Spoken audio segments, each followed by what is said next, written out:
रस मोला खाए, भक्ति के रस मोला खाए। राम धुन में नाचे हनुमान जी, नाचे हनुमान जी। राम जी, राम जी,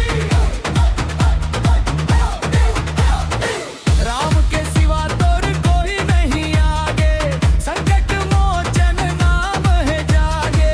राम के सिवा तोर कोई नहीं आगे, संकट मोचन नाम है जागे।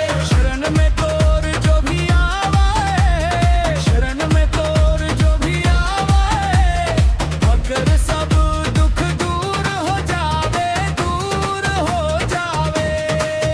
हरे मोर बजरंगी हनुमान जी, देखे व तोला हो गे निहाल जी।